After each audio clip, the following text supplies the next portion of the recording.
안녕하십니까. 좋은 아침 백근곤입니다. 4월 총선도 이제 55일 앞으로 다가왔습니다. 하루가 멀다 하고 각종 정책 공약이 쏟아지는 가운데 한편에선 총선용 공수표 남발이란 비판도 나옵니다. 실질적인 재원 대책은 없고 실현 가능성도 현저히 낮아 보이지만 일단 던지고 본다는 식의 정책이 쏟아지고 있다는 거죠. 그런 뉴스를 정신없이 쫓아가다 문득 발걸음을 멈추고 생각해 봅니다. 이 한바탕 소란 뒤에 남는 것은 과연 무엇일까? 거짓된 공약들로 혹은 뻔한 구호로 완승을 하고 혹은 완패를 한들 그것이 우리 사회에 어떤 중요한 의미를 갖는 것일까? 또한 정치권이 버려놓은 이 난장판을 쫓아가며 경마식 보도로 소란을 부추기는 언론은 어떠한가? 남은 55일 앞으로도 소란과 혼란은 불보듯 뻔해 보입니다. 그럼에도 불구하고 우리 시민들은 공공선을 위해서 무엇이 더 필요하고 거기에 누가 더 적합한지 현명하게 판단하실 것이라 믿으며 MBC 경남 좋은 아침 출발합니다. 오늘 좋은 아침에서는 두 가지 인터뷰 준비했습니다. 공직선거법 위반 혐의로 기소된 홍남표 창원시장이 최근 1심에서 무죄를 선고받았습니다. 검찰은 즉각 항소하겠다고 밝혔는데요. 이 사안을 처음부터 취재한 장영 기자와 함께 분석해 보겠습니다. 이어서 알면 돈이 되는 금융상식 시간엔 최근 관심이 많은 ISA 계좌에 대해서 알아보겠습니다. 8시 32분 지나고 있습니다. 경남의 교통 상황 보죠. 이영지 리포터. 네, 안개가 자욱합니다. 남해 쪽은 가시거리가 140m까지 좁혀져 있고요. 통영이나 거창도 가시거리가 200m가 채 안 되는 곳이 많은 만큼 또 시야 확보를 위해서 위치 공유를 위해서 전조등 반드시 켜주시기 바랍니다. 지금 창원 쪽은 마창대교나 무역로, 자유무역 정문 사거리에서 봉암 갯벌 오가는 길 안개가 심한 상태입니다. 전조등 끄고 가는 차들도 많이 보이는데 반드시 켜고 이동을 해주시기 바라고요. 봉양로 신촌광장에서 봉암교 오르는 길 속도 더디게 내고 있습니다. 또 창원대로는 용원 지하차도에서 삼동 지하차도 구간 여전히 더디게 이동 중이고요. 창의대로는 토월 지하차도에서 도청 방면으로 서행하고 있습니다. 그리고 남해 본선 부산 쪽으로 대저분기점에서 1km 정체되고 있습니다. 남해제 이지선 김해 쪽으로는 가락 나들목 부근 1차로에 장애물이 있으니까요. 또 안개 구간 살펴서 이동하시기 바랍니다. 취업은 쉽다. 보건의료 특성화대학 마산대학교 협찬 교통정보 있습니다. 오늘 새벽 제가 운전할 때도 안개가 많이 껴서 앞이 잘 보이지 않더라고요. 오전까지는 영향이 있다고 하니까 주의하시고요.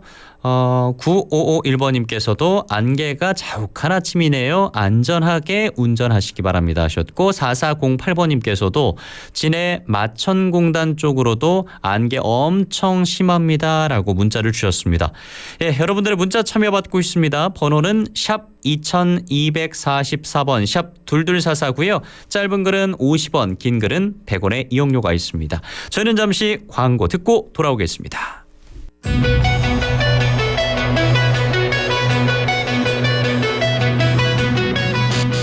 선거법 위반 혐의로 기소된 홍남표 창원시장이 지난주 1심에서 무죄를 선고받았습니다. 검찰은 즉각 항소하겠다고 밝혔는데요. 판결을 한번 분석해 보겠습니다. MBC 경남 보도센터 장영 기자 초대했습니다. 기자님 안녕하십니까? 네, 안녕하십니까. 이 좋은 아침 불러주셔서 고맙습니다. 이게 무죄가 나왔다는 뉴스를 봐도 뭐가 쟁점이었고 어떤 이유인지 좀 쉽게 풀어주는 사람이 없어서 이 사건에 대해서 일타 강사인 우리 장영 기자님께 물어보려고 하는데 그 판결 주문을 먼저 한번 볼까요? 네, 다들 청취자들 많이 보셨겠지만 이 위에서 다시 한번 정리해 드리자면요. 설 연휴 전날이죠. 2월 8일이었습니다. 창원지법 제4형사부 이 장유진 부장판사 이 공직선거법 위반 혐의로 기소된 홍남표 창원시장에 대해서 무죄를 선고했습니다. 그리고 함께 기소됐던 최모 씨는 징역 6월, 그리고 홍 시장과 최 씨를 고발했던 공범 이모 씨죠. 이모 씨에게는 징역 4월에 집행유예 1년을 선고했습니다. 저희가 이제 시간 관계상 바로 본론으로 들어가서 좀 질문을 드리겠습니다. 네네. 1년 전에 홍 시장이 기소될 당시에 장영 기자가 쓴 기사를 찾아보니까 대향범이란 말이 있더라고요. 그렇습니다. 공범 중에 대항범일 경우에 두 사람이 모두 유죄거나 두 사람이 모두 네네. 무죄가 될 수밖에 없다는 말로 이해가 됐는데 신기한 네네. 게 말씀해 주신 대로 이번 재판 결과는 홍 시장은 무죄고 대항범인 네. 이 씨는 유죄 판결이 나왔습니다. 이게 선뜻 이해가 되지 않거든요. 네, 있습니다. 뭐 재판부 이게 판결 이유를 조금 이따가 뭐 설명을 드리고요. 이 예. 대항범이라는 것부터 좀 정리하자면 음흠. 우선 그 매수 매도 관계로 좀 정리해 볼 수 있는데요. 형사 사건에서 가장 대표적인 매수 매도 관계 대항범이 아마도 이제 성매수, 성매도 이 사건일 겁니다. 비교를 하자면 예를 들자면 이제 성을 매수한 사람과 성을 매도한 사람은 모두 공범이 되죠. 예.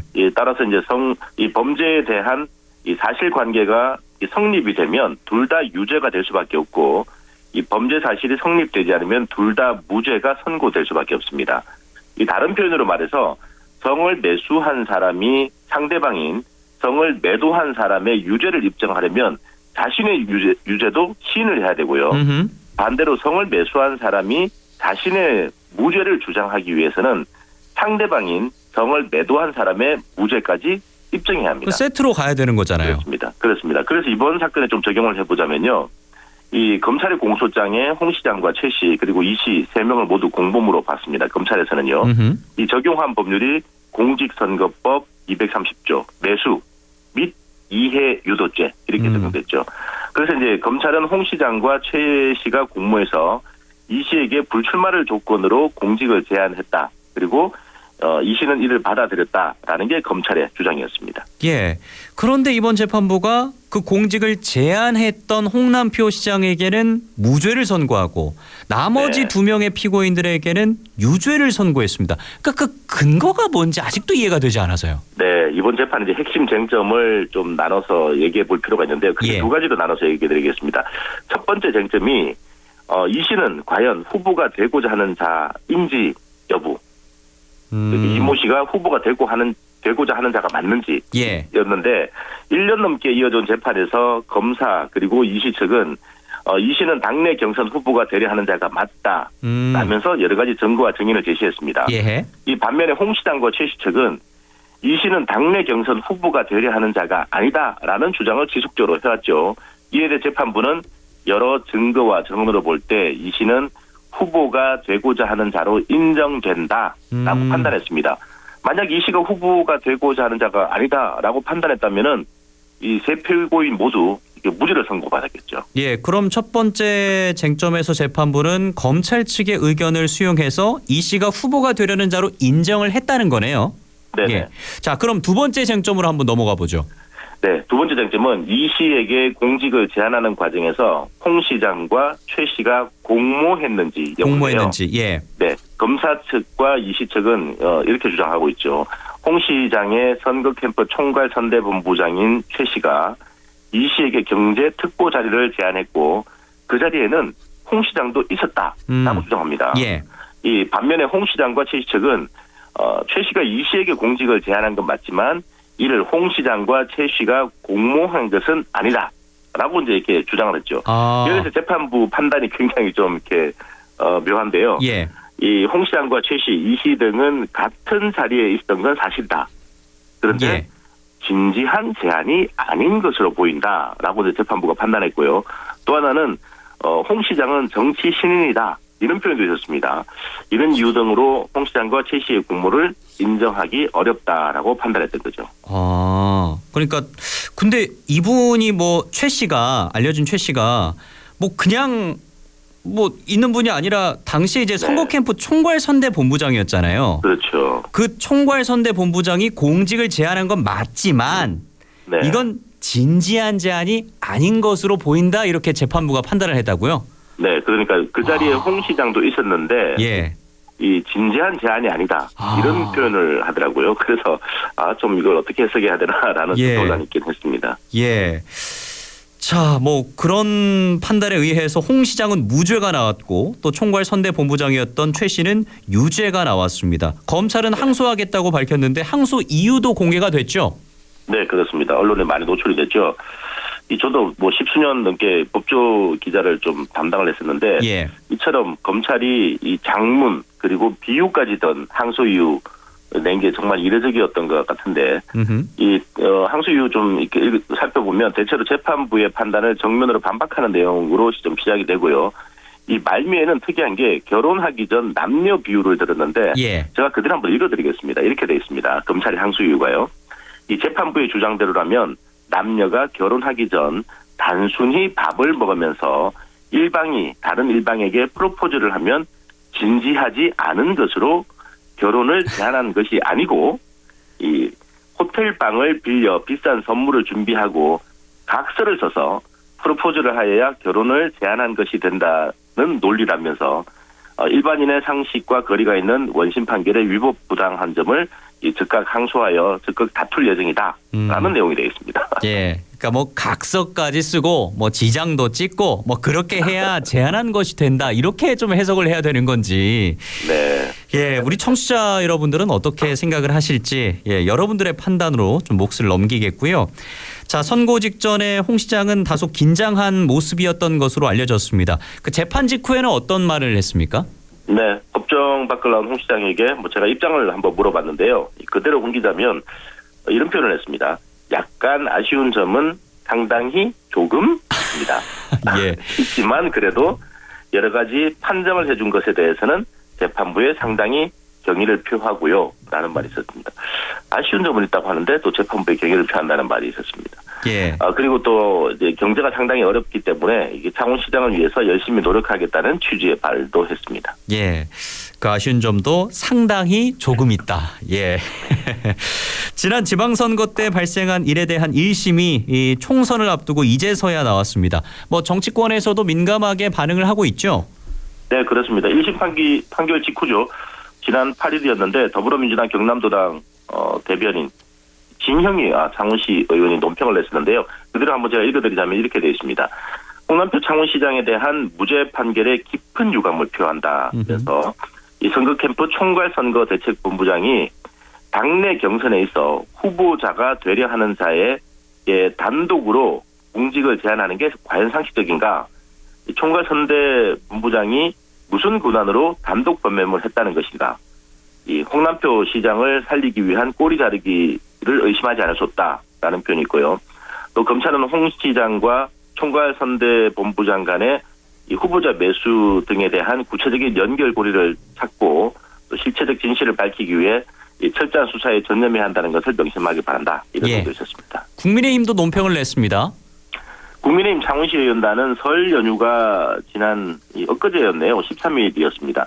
이런 논평을 냈습니다. 사법부의 판단은 존중돼야 하며 이 홍남표 시장은 시정에 전념하라라는 내용인데요. 이 홍남표 시장은 이번 무죄 판결을 계기로 2년 차를 맞은 창원시정을 보다 적극적이고 전향적으로 이끌 단적한 여러 문제를 시원하게 해결하고 풀어나가야 할 중차대한 시점을 맞았다라면서 이 정치적 입장을 달리하고 있는 일부 정치 세력들은 자신들의 기대에 미치지 않는 홍 시장의 무죄 판결에 대해 이 검찰과 법원을 짜잡아 비난하면서 의혹을 제기했다. 이는 법원의 정치적 중립성을 훼손시켜 자신들의 주장을 합리화시키겠다는 정치적 의도를 노골적으로 나타내는 것이다. 라는 내용이 있었습니다. 예, 뭐 정반대로 의견이 엇갈렸는데 뭐 아직 끝이 아닙니다. 항소심 재판은 언제부터 또 열립니까? 네, 뭐 보통 이런 경우에 항소심 재판은 이러면 오는 4월 정도 이제 부산고법 창원재판부에서 열릴 예정인데요. 1심은 주로 이 씨가 후보가 되려 하는 자인지 여부에 대해서 상당히 많은 시간을 들여서 이 검사 측과 이 씨 그리고 또 상대방인 홍 시장과 최 측이 굉장히 오랜 기간 공방을 벌였었는데요. 항소심은 홍 시장과 최 씨가 공모했는지 여부에 대한 공방이 주로 예상이 됩니다. 예, 알겠습니다. 자, 이 사안뿐만이 아니라 뭐 최근에 취재하신 뭐 시설공단 관련 의혹 등 물어보고 싶은 게 굉장히 많거든요. 다음에도 또 한번 네. 부탁드리겠습니다. 감사합니다. 예, 장영 기자와 함께했습니다.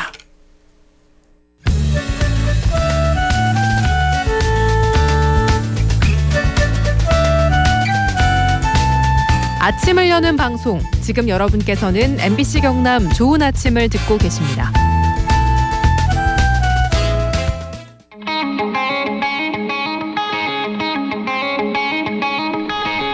알면 돈이 되는 금융상식 BNK 경남은행 가음정금융센터 황세진 PB팀장과 함께 하겠습니다. 어서 오십시오. 네, 안녕하세요. 예, 최근에 이 ISA 계좌 만들라는 말을 굉장히 많이 들었어요. 네, 예. 맞습니다. 네. 오늘 이에 대해서 좀 준비를 하셨다고요? 네네.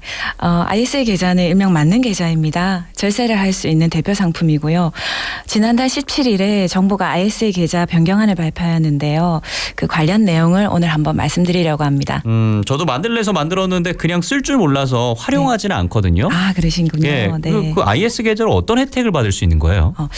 일단 ISA 계좌에 대해 핵심만 제가 간단하게 설명을 드릴게요. 일단 ISA 계좌는 개인 종합 자산 관리 계좌입니다.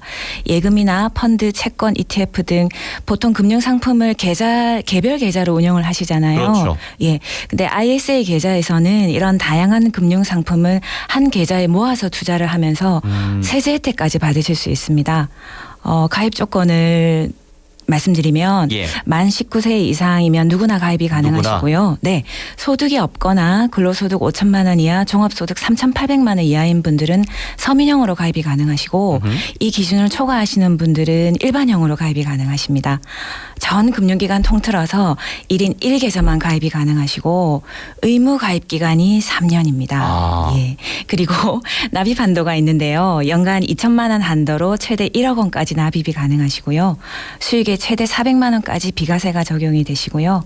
이 400만 원을 초과하시는 부분은 15.4%가 아니라 9.9%의 저세율로 과세를 하는 계좌입니다. 그러니까 네. 수익 400만 원까지는 네. 비과세고 네. 그 이상으로 갔을 때는 네. 9.9% 이게 저세율로 과세를 하는 거다. 그렇죠. 네. 그러면 이번에 바뀌는 내용은 그 뭐 비과세에 대한 혜택이 더 좋아지는 거예요? 예, 맞습니다. 오. 역시나 캐치를 바로 해주시는데요. 이번에 변경 예정인 내용은 일단 납입 한도가 늘어나고 비과세 한도가 늘어납니다. 음흠. 그리고 가입 유형에서 국내 투자형 ISA 계좌가 추가가 되었습니다. 저희가 지난 몇 년 동안 고금리 시대를 보내왔잖아요. 현금을 보유하신 분들은 그야말로 이자 천국을 누리셨는데 현금을 보유하신 분들은 그렇죠. 예. 예금 이자가 워낙 높았기 때문에 하지만 그 이면에 각종 금융종합소득세, 건강보험료의 상승으로 고민을 하시는 분들이 많이 늘어나셨어요. 그렇죠. 예. 그래서 너도 나도 절세를 할 수 있는 방법이 무엇인지에 대해서 많이들 고민을 하십니다. 그 수익률 면에서도 비과세의 효과는 저희가 금리 0.5%, 1% 높은 금융기관에 찾아서 금리 쇼핑을 하시는 것보다 예. 비과세 상품을 가입을 해서 절세를 하는 것이 오히려 세후 수익률을 더 올릴 수 있는 방법이 되기도 합니다. 예. 네. 그러니까 이게 뭐 불법을 저지르는 게 아니라 그렇죠. 합법적인 절세를 네. 위해서 여러분들에게 정보를 제공해 드리는 건데 네, 맞습니다. 구체적으로 예를 들어서 어떤 혜택을 받을 수 있는 거예요? 네. 서두에도 말씀드렸듯이 ISA 계좌는 소득에 따라서 일반형과 서민형으로 가입 유형이 나뉘어지고요. 예. 이 유형에 따라서 비과세 적용 한도도 다른데요. 일반형의 경우에는 비과세 한도가 200만 원에서 500만 원으로 늘어나고요. 서민형의 경우는 400만 원에서 무려 1000만 원까지 늘어납니다. 오. 예. 예를 들어서 설명드려 볼게요. 일반형 가입자가 이자 소득이 3년 동안 800만 원이라면 500만 원에 대해서는 비과세를 적용받으시고 나머지 300만 원에 대해서는 15.4%가 아니라 9.9%의 저세율로 세금을 납부하시면 되시고요. 예. 만약에 서민형의 경우에는 이 비과세 한도가 1000만 원이기 때문에 이 이자 수익 800만 원 전체가 비과세 적용을 받는 것이죠. 예. 그리고 이 납입 한도도 연간 2천만 원에서 4천만 원, 그리고 최대 납입할 수 있는 한도가 1억에서 2억 원으로 늘어납니다. 그러니까 이런 예. 정보들은 뭐 많이 좀 알려져는 있는데 네. 이걸 어떻게 활용해야 되는지를 모르겠어요. 네. 간단하게 제가 활용 팁을 말씀드릴게요. 일단 연간 4천만 원씩 납입 한도가 있기 때문에 예. 4천만 원씩 뭐 5년 정도 넣으셔서 목돈을 2억 원을 만드실 수 있는 계좌로 활용하시는 것이 좋고요. 그리고 5년까지 유지하기가 힘드신 분들은 의무 가입 기간이 3년이 있기 때문에 예. 3년마다 해지하셔서 수익 실현을 하시는 3년 비과세 상품으로 활용하실 수 있습니다. 5년까지 꼭 네. 가야 되는 건 아니라 네. 3년마다 해지를 해서 수익 네. 실현을 할 수가 있다. 네. 그리고 만약에 3년을 못 기다리시고 중도에 자금이 필요하시면 원금 이내에서 인출이 가능하십니다. 그래서 해지만 하지 않으시면 예. 이자 수익 부분에서는 비과세 혜택을 누리실 수 있기 때문에 사용기간이 불분명한 목돈이라도 무조건 넣어 놓으시면 좋으실 것 같습니다. 예. 네. 그러니까 목돈을 모아야 하지만 자금을 또 언제 사용할지 모르시는 분들. 네네. 예를 들어서 뭐 결혼을 해야 되는 분들도 있고 그렇죠. 네. 또 내 집 마련 때문에 목돈이 필요하신 분들도 있을 텐데 네, 맞습니다. 일단은 이 IS에 넣어두시고 급하면은 중도에 원금 인출도 할 수도 있고 네네. 수익은 또 비과세 혜택을 받을 수가 있다. 그렇죠. 네. 이런 얘기를 들으면은 뭐 안 할 이유는 없어 보입니다. 안 할 이유가 없습니다. 네, 이 계좌가 의무가입 기간도 있고 납입 한도도 있어서 제약이 많은 계좌라고 생각하실 수 예. 있는데요. 언제든지 필요할 때 원금 이내에서 인출하셔서 활용하시면 되고 또 이 연간 납입 한도가 꼭 넣어야 하는 한도가 아니라 납입이 가능한 한도이기 때문에 개인 사정에 맞춰서 납입을 하시면 올해 예를 들어서 한도를 못 채우셨으면 예. 이 한도가 2월이 됩니다. 그래서 일단 계좌를 개설하시고 중간에 혹시 목돈이 생기시면 한꺼번에 넣어 놓으셔도 그 기간 동안 비과세 혜택을 보실 수가 있습니다. 예. 네. 왜 그 보험 같은 거 큰 거 한번 가입을 했다가 네. 그 목돈 인출도 못하고 해지하면은 네. 막 손해가 막 심한 네. 경우 꽤나 있거든요. 맞습니다. 약간 네. 대출 받으시면 이자 나가시고요. 그러니까요. 아 근데 네. 이거는 개인의 사정에 따라서 불입과 인출이 자유로운 네, 상품이다. 맞습니다. 그 앞서 이제 세 가지 변경 사항 중에 세 번째 네. 국내 투자형 ISA 이게 네. 이제 추가됐다고 했잖아요. 네, 네. 어떤 내용이에요, 이건? 이 기존 ISA는 가입 전 3년 동안의 금융소득 종합과세 대상자에 해당이 되시는 분은 가입이 아예 불가능했습니다. 하지만 이번에 신설 예정인 국내 투자형으로는 이분들도 가입이 가능하시게 바뀌셨습니다. 단 비과세 혜택은 없고요. 상품도 국내 주식과 국내 주식에 투자하는 펀드에만 가입이 가능하시고요.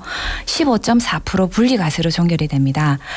몇 가지 제약사항이 있고 과세가 되긴 하지만 이 종합소득세에서 배제가 되는 분리과세만으로도 고액 자산가 분들에게는 충분히 매력이 있는 상품이 될 것 같습니다. 근데 뭐 고액 자산가 분들을 걱정할 건 아닌 것 같고. 예. 그건 그렇네요. 예. 근데 이제 수익이 나면은 비과세가 되는데 그 투자 상품으로 운용할 경우에는 네. 이게 약간 손실이 될 수도 있잖아요. 손실이 날 수도 있습니다. 네, 그거 걱정돼요. 네. 그 걱정을 안 하셔도 되는 게 괜찮아요? 예, 예. 네. 투자 상품으로 운용하시면 저희가 국내 주식이나 주식형 펀드는 아예 비과세라서 수익 자체에 합산이 되지 않고요. 만약에 손실이 나게 되면 다른 투자 상품에서 이익이 난 것과 통산을 합니다. 예를 들어 말씀드리면 예금에서 600만 원 수익을 보시고 채권형 펀드 상품에서 200만 원 손실을 보시고 예. 주식형 펀드 상품에서 100만 원 손실을 보셨다면 이 세 개를 퉁쳐서 300만 원 수익으로 계산을 합니다. 합쳐가지고. 예. 어허. 그리고 이것도 매년 통산하지 않고요. 만기 해지 시점에 한 번에 계산을 합니다. 서민형 가입자이실 경우에는 해지 시점에 만약 수익이 1,000만 원 미만이시면 이 수익의 전부를 그냥 비과세를 받으실 수 있습니다. 예. 네. 근데 이제 저희가 쭉 좋은 점만 얘기해 드린 것 같은데 네. 그러니까 모든 좋은 점만 있는 건 아니잖아요. 네, 단점도 그렇죠. 있지 않습니까? 네. 장점이 아주 많지만 굳이 단점을 꼽으시라면 최소 3년이라는 의무 가입 기간이 있는 것입니다. 3년 안에 해지하시면 세금 혜택을 받으실 수 없고요. 그리고 중도 인출 앞에 말씀드렸는데 이 중도 인출은 원금에 한해서만 가능하시고 예. 인출한 만큼 납입 한도가 살아나지는 않습니다. 그리고 국내 주식만 가능하시고 해외 주식은 직접 투자가 불가능한 것이 다소 아쉽기도 합니다. 근데 뭐 네. 해외 ETF 상품이나 이런 것들은 네. 가능은 한 거고. 국내에 상장된 해외 ETF나 펀드는 가능하십니다. 예. 네. 근데 그 3년 안에 해지하면은 세금 혜택을 받을 수 없다라고 네. 했는데 네. 어쨌든 그 해지를 한다고 해서 그 3년을 꼭 그 돈을 묶어놔야 되는 건 아니잖아요. 아닙니다. 네. 필요하시면 뭐 해지를 하셔서라도 예. 사용을 하시는 게 맞으시죠. 중간에 예. 뺄 수도 있는 거고 네, 원금 내에서. 손실은 뭐 크게 있는 건 아니고 원금 손실이 있는 건 아니죠. 원금 손실이 투자 상품을 했을 경우는 원금 예. 손실이 있긴 하지만 음흠. 실제 3년 기간 좀 장기로 운영하실 경우에는 예. 크게 리스크가 없지 않을까 생각이 됩니다. 알겠습니다. 네. ISA 일단 이런 정보를 잘 알고 좀 네. 활용하시면 좋을 것 같습니다. 네. 자, 오늘 말씀 잘 들었습니다. 고맙습니다. 네, 감사합니다. 네, 알면 돈이 되는 금융상식 BNK 경남은행의 가음정 금융센터 황세진 PB팀장과 함께했습니다. 예, 좋은 아침 여기에서 줄이겠습니다. 951번님께서 다시 듣기 해야겠습니다 하셨는데요. 예, 홈페이지를 통해서 한번 들어주시면 좋겠습니다. 저희는요 내일 아침 8시 30분에 여러분 또 기다리고 있겠습니다. 내일 뵙겠습니다. 고맙습니다.